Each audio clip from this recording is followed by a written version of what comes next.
على رسوله الكريم أما بعد وقد قال الله تعالى في كلامه الكريم في القرآن المجيد بعد أعوذ بالله من الشيطان الرجيم بفضل بسم الله الرحمن الرحيم الله الذي خلقكم من ضعف ثم جعل من بعد ضعف قوة صدق الله العظيم اللهم صل على سيدنا محمد شمس الأنبياء بدر المرسلين وكتب الأولياء افتخار المتقين تاج أمة الشفيع المجرمين شفيع يوم القيامة الله يا هدي اللهم صل وسلم وبارك عليه.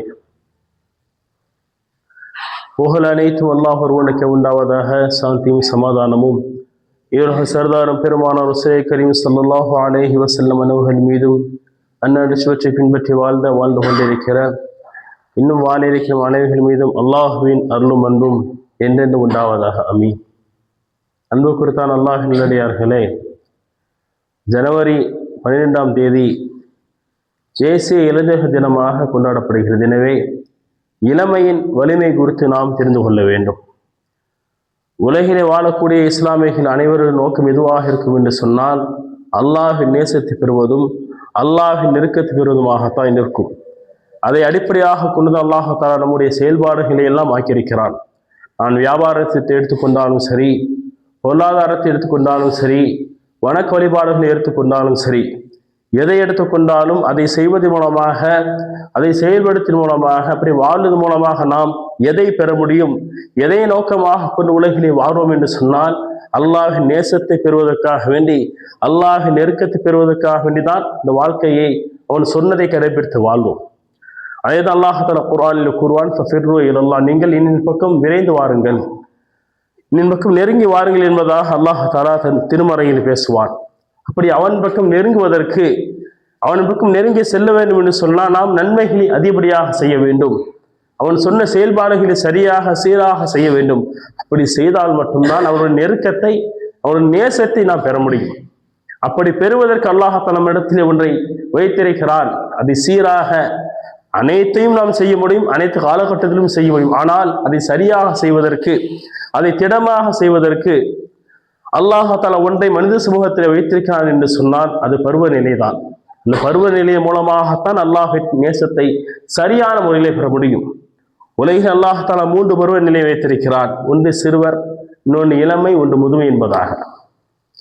அந்த 3 நிலைமையில், இந்த 3 பருவத்தில் அல்லாஹ் தஆலா எதை சக்தி வாய்ந்த பருவம் என்பதாக கூறும் பொழுது அல்லாஹ் திருமலையில் பேசுவான், அல்லாஹுல்லதி ஹலகக்கும் மின் துஅஃபின், மனித சமூகத்தை நாம் பலகீனமாக படைத்தோம். சும்ம ஜஅல மின் பஅதி துஅஃபின் குவா, அந்த பலகீனத்துக்கு முன்பதாக ஒரு சக்தியை நாம் கொடுத்தோம். அடுத்து பேசுவான், சும்ம ஜஅல மின் பஅதி குவத்தின் துஅஃபா, இந்த சக்திக்கு பின்பு நாம் ஒரு பலகீனத்தை கொடுத்து என்பதாக அல்லாஹ் தஆலா திருமறையில் பேசுகிறான். அல்லாஹ்வை நெருங்குவதற்கு, அல்லாஹ்வின் அன்பை பெறுவதற்கு நாம் சக்தி வாய்ந்த நிலையில் இருந்தால் மட்டும்தான், துடிப்போடு இருந்தால் மட்டும்தான் நம் நன்மைகளை சரியாக செய்து அல்லாஹின் அன்பை பெற முடியும். அப்படி சக்தி வாய்ந்த பருவம் என்பதாக அல்லாஹ் குர்ஆனில் எதை கூறுகிறான் என்பதாக பார்த்தோமே ஆனால் அல்லாஹ் முதலில் கூறக்கூடிய நிலை துஅஃப், பலகீனமான நிலை என்பதாக கூறுவான். அது குழந்தை பருவத்தை அல்லாஹ் தஆலா கூறுகிறான். இந்த குழந்தை பருவத்தில் நாம் இருக்கக்கூடிய நேரத்தில் நமது தேவைக்கான பொருட்கள் நம்ம இடத்தில் அருகில் இருந்தால் கூட அதை எடுத்து தருவதற்கு, அதை நமக்கு மத்தியில் உட்கொள்வதற்கு, ஊட்டுவதற்கு ஒரு ஆள் தேவைப்படும். அந்த நிலை, அந்த பலகீனத்தை தொடங்கக்கூடிய நிலை இளமையை அடையும் வரை ஒரு பலகீனத்தை அல்லாஹ் தஆலா வைத்துக் கொண்டே இருப்பான். அது படிப்பாக இருந்தாலும் சரி, அனைத்து நிலையிலும் அந்த பலகீனம் நம்மை இளமை அடையும் வரை பலகீனம் இருந்து கொண்டே இருக்கும். அடுத்ததாக அல்லாஹ் 3ஆவதாக கூறக்கூடிய பலகீனம் என்னவென்று சொன்னால் முதுமை என்ற பலகீனம். அனைத்தையும் அனுபவித்து வந்திருப்போம், ஆனால் அதை செய்வதற்கு, அதை செயல்பாடுகளை செய்வதற்கு, நம்மை தூக்கி வைப்பதற்கு கூட ஒரு துணையோ இல்லாமல் நம்முடைய செயல்பாடுகள் கழியாது. முதுமையை அடைந்து விட்டால் அந்த முதுமை அல்லாஹ் தஆலா பலகீனம் என்பதாக கூறுகிறான். அந்த பலகீனம் என்னவென்று சொன்னால் நமது காரியத்தை நாம் செய்வதற்கு கூட அந்த நிலையில் ஒரு துணை வேண்டும். எனவே இந்த 2 நிலையும் அல்லாஹ் தஆலா கூறும்போது பலகீனம் என்பதாக கூறக்கூடிய அல்லாஹ் இந்த 2க்கும் இடையில் இருக்கக்கூடிய அந்த வாலிப பருவத்தை தான் அல்லாஹ் தஆலா சக்தி வாய்ந்த பருவம் என்பதாக அல்லாஹ் குர்ஆனில் கூறுகிறான். இது சக்தி வாய்ந்த பருவம். இதை நீங்க சரியாக பயன்படுத்தினால், இதை சீராக பயன்படுத்தினால் நிச்சயமாக அல்லாஹ்வின் அன்பை நிச்சயமாக பெற முடியும். ஏனென்று சொன்னால் சிறு வயதில் செய்யக்கூடிய செயல்பாடுகளில் நமக்கு மத்தியிலே சில பலகீனம் இருக்கும். அதிலே செயல்பாடுகளை நாம் சரியாக செய்ய மாட்டோம். முதுமையிலே செய்யக்கூடிய நேரத்தில் செயல்கள் சரியாக இருந்தாலும் கூட அதை செய்யக்கூடிய நேரத்தில் சில பலகீனமான அமல்களை அது ஓதக்கூடிய நிலை, இருக்கக்கூடிய நிலை என்பதிலே பலகீனத்தை அடைவோம். ஆனால் இளமை பருவத்தில் அடையும் போது மட்டும்தான் அதை சரியாகவும் சீராகவும் நம்மால் செய்ய முடியும். அது தொழுகையாக இருந்தாலும் சரி, ஜக்காத்தாக இருந்தாலும் சரி, ஹஜ்ஜாக இருந்தாலும் சரி, சரியாக செய்வதற்கு சக்தி வாய்ந்த பருவங்களாக அல்லாஹ் கூறக்கூடியது இந்த இளமை பருவை தான். இந்த இளமையை அடைந்த நாம் அதை சரியாக பயன்படுத்த வேண்டும். அது மனிதருக்கு மத்தியிலே அல்லாஹ் தஆலா ஒரு அறிவார்ந்த திறமாக செய்வதற்கும் அறிவார்ந்து செய்வதற்கும் அதை கூர்ந்து கவனித்து எப்படி செயல்படுத்தினால் இது சீராக முடியும் என்பதை சிந்திக்கும் ஒரு அறிவாக அல்லாஹ் வைத்திருக்கக்கூடிய பருவம் தான் இந்த இளமை என்ற பருவம். இதன் மூலமாகத்தான் இந்த பருவத்தில் தான் நாம் நல்லதை அனுபவிக்க முடியும். நல்லதை அனுபவிப்பதற்கு ஒரு பருவம் என்று சொன்னால் இளமை பருவம் தான். எனவேதான் ஸல்லல்லாஹு அலைஹி வஸல்லம் ஒரு பெண் வந்து கேட்கிறார்கள், நான் கிழவியாக இருக்கிறேன், நான் இப்போது இறந்து சொர்க்கத்துக்கு நுழைந்தால் அந்த சொர்க்கத்தில் இருக்கக்கூடிய இன்பத்தை நான் எப்படி அனுபவிப்பேன் என்பதாக கூறும்போது ஸல்லல்லாஹு அலைஹி வஸல்லம் கூறினார்கள், நீ எத்தனை வயது நீங்கள் உலகில் வாழ்ந்து மரணித்தாலும் சரி, சிறு வயது மரணித்தாலும் முதுமை அடைந்த நிலையை மரணித்தாலும் நாளை மறுமையில் எழுப்பப்படக்கூடிய நேரத்தில் அல்லாஹ் தஆலா உங்களை இளமையில் தான் இருப்பான். காரணம் என்று சொன்னால் இளமை மூலமாகத்தான் நாம் ஒன்றை சரியாக அனுபவிக்க முடியும். அனுபவிக்கக்கூடிய இன்பத்தை அனுபவிக்குவதாக அல்லாஹ் தஆலா இந்த இளமை பருவத்தை தான் வைத்திருக்கிறான். எனவேதான் இந்த இளமை அனைவருக்கும் பிடித்திருக்கிறது. அனைவரும் இதை விரும்புகிறார்கள். ஏன் என்று சொன்னால் இது நமக்கு மத்தியில் எதையும் செய்வதற்கு ஈஸியாக சுலபமாக இருக்கும். ஒன்றை தூக்குவதற்குமாக இருந்தாலும் சரி, ஒன்றை அனுபவிக்குமாக இருந்தாலும் சரி, இந்த இளமை பருவம் இருந்தால் அதை சரியாக செய்வோம். முதுமை அடைந்தால் செய்வதற்கு ஆசைகள் இருக்குமானால் செய்ய முடியாது. எனவே இந்த இளமை பருவம் அனைவரும் விரும்பக்கூடிய பருவமாக இருக்கிறது. ஒரு அரபி கவிஞர் கூறுவார், லைத்த ஷபாபன் இந்த இளமை விற்கப்படுமே ஆனால் நான் வாங்கிக் கொள் என்பதாக ஒரு அரபி கவிஞர் கூறுவார். இதுதான் அனைவரின் ஆசையாக இருக்கும். உலகில் வாழக்கூடிய அனைவரும் இளமையை ஆசைப்படுவார்கள். அது வந்து விற்கப்பட்டால் நிச்சயமாக நாங்கள் வாங்கிக்கொள் என்பதாக அந்த இளமையை தேடக்கூடிய முதியோரை நாம் கண்கூடாக பார்க்க முடியும். எனவே இளமையை போல் தன்னை மாற்றிக்கொள்ள நினைக்கக்கூடியவர்கள் முதுமையை அடைந்தும் இளமை விரும்புவதனால்தான் அதற்கேற்ற ஆடைகளை உடுத்துக் கொண்டும் தன் அலங்காரத்தை கொண்டு கொண்டிருக்கிறார். ஆனால் அந்த இளமையினுடைய சக்தியை அவர்களால் பெற முடிகிறதா என்று சொன்னால் நிச்சயமாக முடியாது.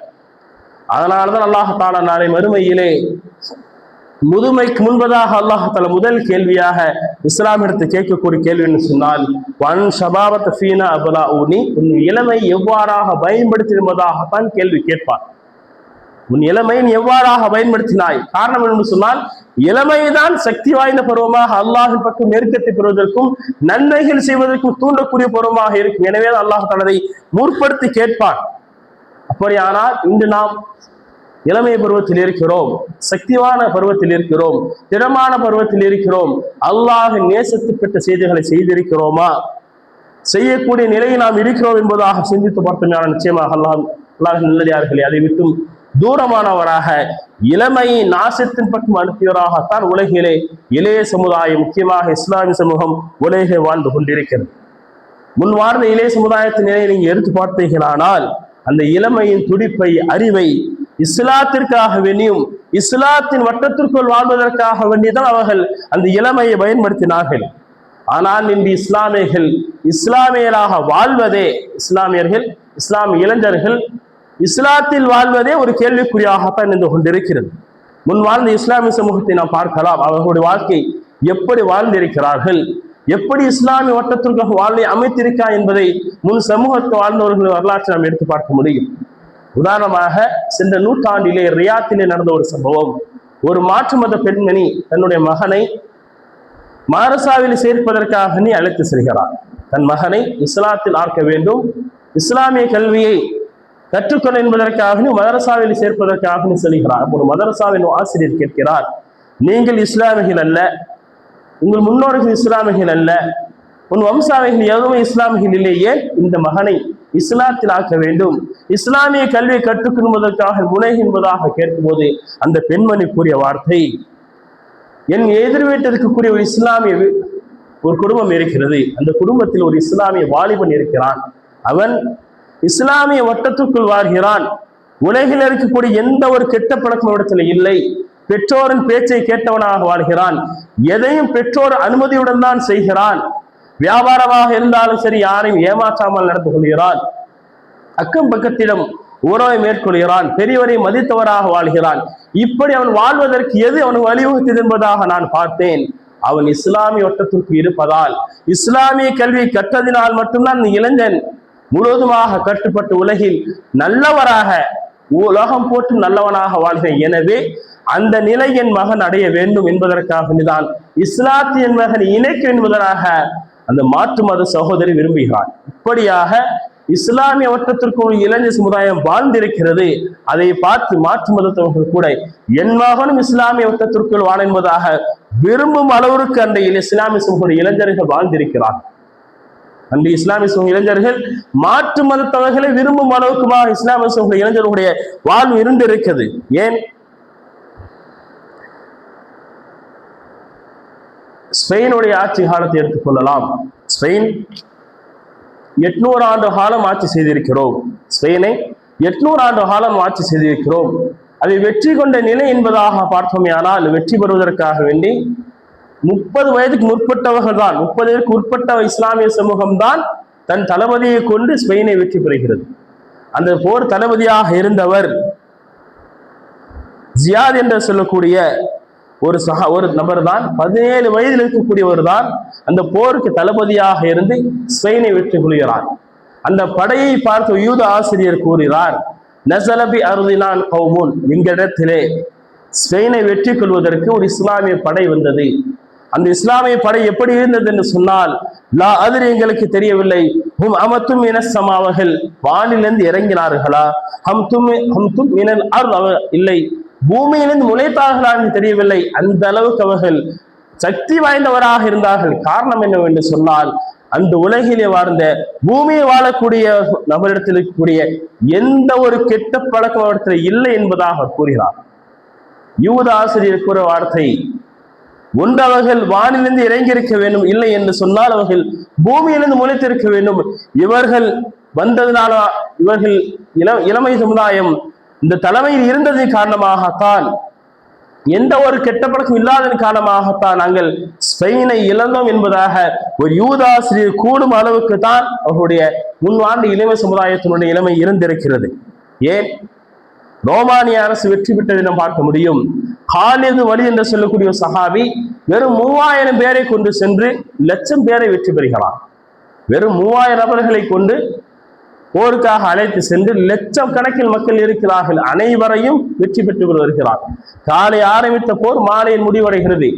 போர் என்று சொன்னால் 2 நாட்கள் 3 நாட்கள் என்பதாக நாட்கள் தொடரும். ஆனால் அன்றைய போர் என்பது காலையில் ஆரம்பித்து மாலையில் முடிகிறது. வெறும் 3000 பேரை கொண்டு 1,00,000 பேரை வெற்றி பெறுகிறார். 1,00,000 பேரை வெற்றி இஸ்லாம் மாபெரும் அந்த போரில் வெற்றி பெறுகிறது.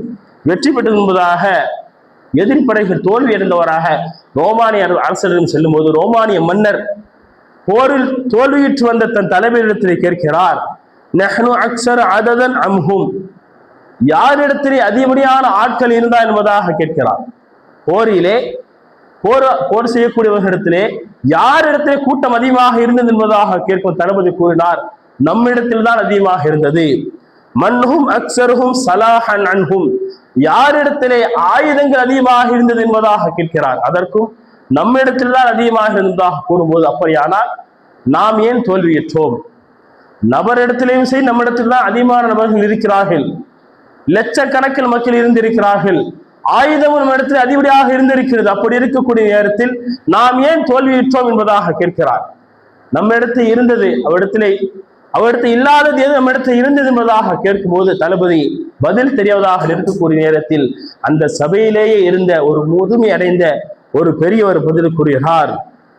அந்த 3000 நபர்கள் யார் என்று சொன்னால், ஹும் கௌமுன் லா யஷ்ரபூனல் ஹம்ர வலா யஸ்தஹில்லூனஹா, அவர்கள் யார் என்று சொன்னால் மதுவை அவர்கள் அருந்தக்கூடியவர்கள் அல்ல, மதுவை விட்டும் தூரமானவர்கள், மதுவை தன் வாழ்வை விட்டும் ஒடுக்கி வாழ்ந்தவர்கள். ஹும் கௌமுன் லா யுமினூன வலா யஸ்தஹில்லூன, அவர்கள் ஜினாவின் பக்கம் நெருங்காதவர்கள், ஜினாவை விட்டும் தன்னுடைய வாழ்வை தூரமாக்கி என்பதாக அவருடைய வாழ்க்கையினுடைய அனைத்து செயல்பாடுகளும் ஒவ்வொன்றாக கூறிக்கொண்டே வருகிறார். அவர்கள் அசுத்தமானவற்றையும் ஹராமானவற்றையும் பெரும்பாவத்தை விட்டு அகன்றவர்கள் என்பதாக மாற்று மதத்தை சார்ந்த ஒரு ஓமானிய அரசில் இருக்கக்கூடிய முதியவர் கூறான்னு சொன்னால் நாம் தோல்விக்கான காரணம் அவர்கள் சீராக அனைத்து செயல்பாடுகளை விட்டும் ஹராமான தடுக்கப்பட்ட அனைத்தை விட்டு நீங்கி இஸ்லாமியராக வாழ்ந்ததன் காரணமாக நாம் 3000 பேர் கொண்ட படையை 1,00,000 பேராக இருந்து நாம் தோற்றம் என்பதாக என்று கூறினார். இப்படியாக எந்த பாவத்து பக்கமும் செல்லாததாக இந்த சமூகம் வாழ்ந்தது, இளமையை சரியாக பயன்படுத்தியது, இஸ்லாத்தின் வட்டத்துக்குள் வாழ்ந்தது காரணமாக உலகிலே வெற்றி பெற்றவராக இஸ்லாத்துக்கு வலு சேர்த்தவராக உலகில் அவர் வாழ்ந்தார். அந்த வாழ்ந்த இளைஞர் சமுதாயத்தை எடுத்துக்கொண்டோமே ஆனால் சிறு பாவத்தை செய்வதற்கு தூரமாவார்கள், தெரியாமலும் பாவம் செய்து விட்டாலும் கூட அதற்காக அல்லாஹ் இடத்திலே தௌபா செய்யக்கூடியதாக இருந்து கொண்டே இருப்பார். சாலபா என்று சொல்லக்கூடிய சஹாபி ஸல்லல்லாஹு அலைஹி வஸல்லத்திலே செய்தி அறிவிப்பவராக வேலை செய்கிறார், செய்தியை சேகரிப்பவராக. ஒரு தடவை ஸல்லல்லாஹு அலைஹி வஸல்லம் வேலைக்காக அனுப்பக்கூடிய நேரத்தில் சென்று கொண்டிருக்கக்கூடிய எதிர்பாராத விதமாக எதிர்பாராத ஒரு பார்வையை ஒரு பெண் குளித்துக் கொண்டிருப்பதை அவர் பார்த்து விடுகிறார். இந்த சஹாபி பார்த்தவுடன் முதல் பார்வை அல்லாஹ் நமக்கு அனுமதி கொடுத்திருக்கிறான். ஒரு பாவமான காரியத்தை பார்க்கிறோமானால் அந்த பார்வை விட்டு அகற்றும் என்பதற்காக அல்லாஹ் தாலா முதல் பார்வை நமக்கு அனுமதி கொடுக்கப்பட்டிருக்கிறது. இரண்டாவது பார்வை அது மீது சென்றால் நமக்கு அல்லாஹ் தாலா பாவத்தை கொடுப்பானால் அந்த நபர் முதல் பார்வையை பார்த்தவுடன் திரும்பி விடுகிறார். அவர் மனதிலே தோன்றுகிறது, நான் பாவமான காரியத்தை பார்த்து விட்டேன், பாவம் செய்துட்டு என்பதற்காக அவர் அச்சம் கொண்டவராக பயம் கொண்டவராக அல்லாஹ் எடுத்து தௌபா செய்து கொண்டே இருக்கிறார். அல்லாஹ் என்னை குறித்து வகி இறக்கி விடுவானோ, என் மீது சாபத்தை ஏற்படுத்துவதற்காக இந்த நபர் அழுது கொண்டு புலம்பிக் கொண்டே இருக்கிறார். புலம்பிக் கொண்டே இருக்கக்கூடிய நபர் மலைக்கு உச்சிக்கு சென்று தினமும் தௌபாவில் ஈடுபாடு கொண்டே இருக்கிறார். வீட்டுக்கு வர மறுத்து அந்த இடத்தை தௌபா செய்து கொண்டே இருக்கக்கூடிய நேரத்தில் அல்லாஹ் தஆலா ஜிப்ரீல் அலைஹிஸ்ஸலாம் வஹி அனுப்புகிறான். ஒரு நபர் மலையின் உச்சியில் அமர்ந்து கொண்டு அல்லாஹ்விட தௌபா செய்து கொண்டிருக்கிறார். அல்லாஹ் அவர்களை பாவங்களை மன்னித்துட்டார் என்பதாக அல்லாஹ் தஆலா ஜிப்ரீல் மூலமாக வஹி அனுப்பும்போது ஸல்லல்லாஹு அலைஹி வஸல்லம் அவரை அழைத்து வருவதற்காக உமர் ரலியல்லாஹு அன்ஹு அனுப்பும்போது அவரை அழைத்து கொண்டு வருகிறார்கள். ஒரு ஸல்லல்லாஹு அலைஹி வஸல்லம் தொழுது கொண்டிருக்கிறார்கள். பின்னின்று அந்த நபர் தொழுது கொண்டிருக்கிறார். ஸல்லல்லாஹு அலைஹி வஸல்லம் தொழுது முடித்து வரக்கூடிய நேரத்தில் ஒரு மயங்கி விழுந்து விடுகிறார். அந்த நபரை ஸல்லல்லாஹு அலைஹி வஸல்லம் தன் கையிலே அமர்த்து வைத்து தன் மடியிலே படுக்க வைக்கிறார். அவர் முழித்து பார்த்தவர் கூறிய வார்த்தை, உங்கள் மடியில் படுப்பதற்கு நான் தகுதியற்றவனாக வாழ்ந்து விட்டேன், தகுதியற்றவனாக இருக்கிறேன், பெரும் பாவம் செய்துவிட்டேன் என்பதாக புலம்பிக் கொண்டே இருக்கக்கூடிய நேரத்திலே அவருடைய ரூஹ் பிரிகிறது என்பதாக ஸல்லல்லாஹு அலைஹி வஸல்லம் கஃனிட்டு ஜனாசா தொழுகை கூறினார்கள். இந்த ஜனாசா தொழுகையில் ஏராளமான லட்சக்கணக்கு மலக்குகள் கலந்து கொண்டார் என்பதாக ஸல்லல்லாஹு அலைஹி வஸல்லம் அல்லாஹ்வை சற்று சிந்தித்து பார்க்க வேண்டும். யதார்த்தமாக பார்த்த பார்வை மூலமாக ஒரு பாவம் ஏற்பட்டு விட்டது என்பதற்காக வேண்டி தன்னுடைய மனதை உருக்கி அல்லாஹ்விட தௌபா செய்து கொண்டே என்று ஒரு மரணித்தார் என்று சொன்னார்களே, சற்று சிந்தித்து பார்க்க வேண்டும். இன்று நாம் பாவம் என்றே தெரிந்து கூட சில காரியங்களை செய்து கொண்டிருக்கிறோம். இதுவெல்லாம் ஹராம், இதெல்லாம் தடுக்கப்பட்டவை, இது இஸ்லாத்தின் ஆணிவேராக ஹராமாக ஆக்கப்பட்ட என்பதாக சொல்லக்கூடிய காரியத்தை நாம் ஈடுபட்டவராக அதன் பின் சென்றவராகத்தான் உலகிலே வாழ்ந்து கொண்டே இருக்கிறோம். மது சூது போதை போன்ற காரியத்திற்கு இஸ்லாமிய மூலியதாக உலகிலே வாழ்ந்து கொண்டிருக்கிறது. சிறு சிறு பிரச்சனைக்கெல்லாம் இஸ்லாம் தடுக்கப்பட்டுள்ள காரியத்தை செய்யக்கூடிய சமூகத்தை இன்று பார்த்து கொண்டிருக்கிறோம். இஸ்லாம் எதையெல்லாம் ஹராம் என்பதாக கூறியிருக்கிறோம் அதையெல்லாம் இளைஞர் சமுதாயம் கையில் தூக்கி கொண்டு இதுவெல்லாம் செய்வது எங்களுக்கு பேச என்பதாக அடிப்படையாக கொண்டு இளைய சமுதாயம் வாழ்வதை நாம் கண்கூடாக பார்த்து கொண்டிருக்கிறோம். உதாரணமாக சொல்வதாக இருந்தால் போதையை அனுபவித்துக் கொண்டிருக்கிறோம். போதை என்பது நமக்கு மத்தியிலே அப்டேட்டாக ஆகிவிட்டது. சிறிய பொருளாக வைத்து உபயோகித்துக் கொண்டிருக்கிறோம். ஒரு ஊசியின் மூலமாக ஒரு நுகர்வு மூலமாக நம்ம இடத்திலே அப்டேட்டாக வந்து கொண்டு போதைகள் இருக்கிறது. அதை நாம் பயன்படுத்தியவராகத்தான் உலகில் வாழ்ந்து கொண்டிருக்கிறோம். அதை பயன்படுத்தக்கூடிய நேரத்தில் நாம் அதன் மூலமாக எதை செய்யும்போதாக அறியாமல் செய்து கொண்டிருக்கிறோம். போதை உட்கொண்டு விட்டால் நாம் எதை செய்வோம் என்பதை அறியவில்லை. உதாரணமாக சொல்வதாக இருந்தால் நேற்றைய மாலை முரசை பார்த்திருக்கலாம். திருநெல்வேலியை சார்ந்த ஒரு ஊரிலே ஒரு இளைஞன் போதையில் இருக்கக்கூடிய நேரத்தில் தன் வீட்டிலே டிவி பார்த்து கொண்டிருந்த ஒரு சிறுவனை ஏதோ ஒரு காரணத்திற்காக வேண்டி கத்தியால் 36 தடவை வெட்டுகிறார். ஏதோ ஒரு காரணத்திற்காக வேண்டி தன் வீட்டிலே டிவி பார்த்து கொண்டிருந்த இந்த சிறு வயது 15 வயது பையனை ஒரு இளைஞன் போதையில் இருந்தது காரணமாக 36 வெட்டி விட்டான். வெட்டியதற்கு முன்பதாக அவன் செய்த காரியத்தை தான் பார்க்க வேண்டும். அவனே மருத்துவமனைக்கு அழைத்து செல்கிறான். இதற்கான காரணம் என்ன? இது நாம் பெற வேண்டிய சிந்தனை என்று சொன்னால், எதை செய்கிறோம் என்பதை தெரியாமல் செய்து கொண்டிருக்கிறது. அதற்கு தள்ளியதற்குண்டான காரணம் இந்த போதை பழக்கம் தான். எனவே போதை சிறியதாக ஆரம்பிக்கிறது. அந்த போதை மூலமாக இஸ்லாமிய சமூகம், இளைய சமுதாயம் இளமையின் வலிமை இழந்து கொண்டிருக்கிறது.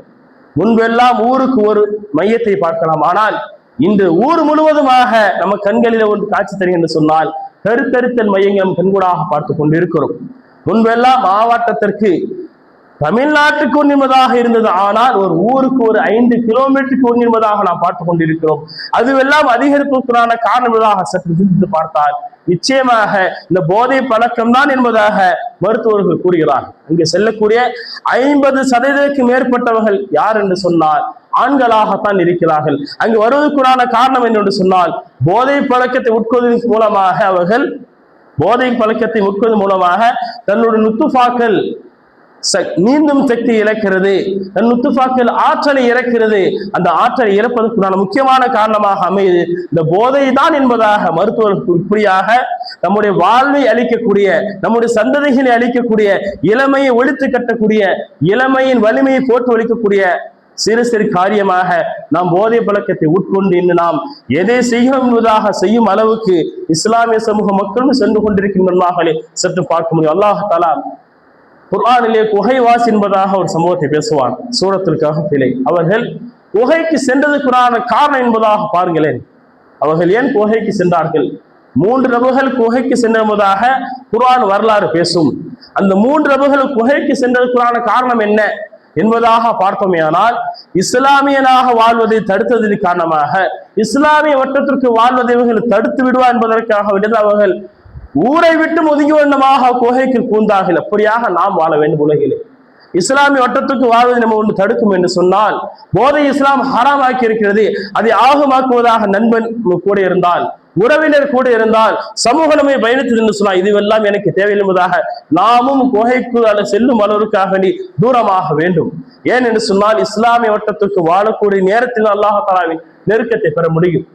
அப்படியாக நம் சமூகத்தை நாம் மாற்றி அமைக்கிறோம். எனவே இளமை என்பது அல்லாஹ் தஆலா வலிமையான பருவமாக ஏன் கொடுத்தான் என்பதாக பார்த்தோமானால், அல்லாஹ்வின் நெருக்கத்தை பெறுவதற்காக வேண்டிதான், அல்லாஹ்வின் நேசத்தை பெறுவதற்காக வேண்டிதான், அனைத்து அமல்களையும் சீராக செய்வதற்காக அல்லாஹ் தஆலா இளமை என்ற வலிமையான பருவத்தை கொடுத்தான். ஆனால் அந்த வலிமையான பருவத்தை நாம் இஸ்லாம் அனுமதிக்காத, இஸ்லாம் ஹராமாக்கி எனக்கு அழைத்து செய்து கொண்டு இளமையின் வலிமையை போக்கியவராக, அல்லாஹ்வின் கோபத்துக்குட்பட்டவராக உலகில் வாழ்ந்து கொண்டிருக்கும். எனவே இளமையை சரியாக பயன்படுத்தி அல்லாஹ்வின் நேசத்துக்கு அல்லாஹ் நம்மை ஆக்குவானாக. ஆமீன். வாஹிர் தஅவானா அல்ஹம்துலில்லாஹி ரப்பில் ஆலமீன். அஸ்ஸலாமு அலைக்கும் வரஹ்மத்துல்லாஹி